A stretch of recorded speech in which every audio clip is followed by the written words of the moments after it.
ఈ విషయం నేను మైసూర్ పాక్ తింటూనే చెప్పాలి, ఎందుకంటే విషయమే మైసూర్ పాక్ గురించి కాబట్టి.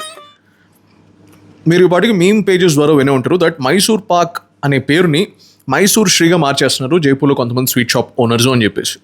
ఈ పేరు మార్చేసిన మహానుభావుల్లో చాలామందికి ఈ విషయం తెలియచ్చు, తెలియకపోయి ఉండొచ్చు దట్ మైసూర్ పాక్ని కర్ణాటకలో కనిపెట్టారు. అండ్ కర్ణాటకలో పాక అంటే స్వీట్ మిక్చర్ అని అర్థం.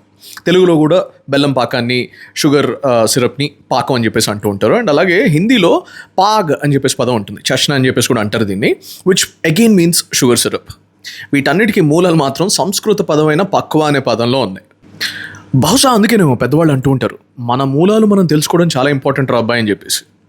నాలాంటి ఒక యావరేజ్ వ్యక్తికే తెలుసు that this makes no sense అని చెప్పేసి. అలాంటప్పుడు ఇలాంటి వాళ్ళు ఇలాంటి సందర్భాల్లో ఇలాంటి పనులు ఎందుకు చేస్తారు అని చెప్పేసి నేను రీసెర్చ్ చేశాను.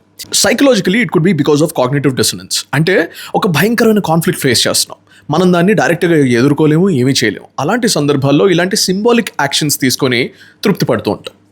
The other thing could be pattern bias. అంటే ఒక స్ట్రెస్ఫుల్ సిచ్యువేషన్లో హ్యూమన్ బ్రెయిన్ ఆటోమేటిక్గా కొన్ని ప్యాటర్న్స్ని గ్రహించడం మొదలు పెడుతుంది.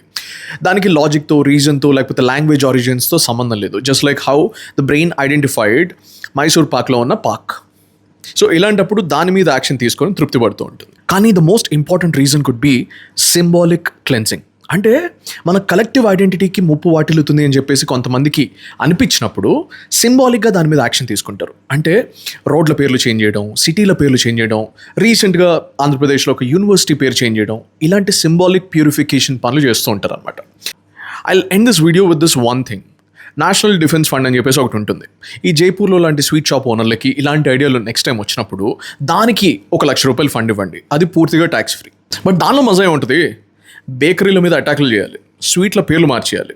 ఫైనల్గా నాకు విషయం చెప్పండి, ఇలాంటి వాళ్ళ మీద 4 జోకులు వేసుకొని నవ్వేయడం చాలా ఈజీ. కానీ ఇలాంటి విషయాల నుంచి, ఇలాంటి మనుషుల దగ్గర నుంచి మనం ఏం నేర్చుకోవచ్చు? Think about that.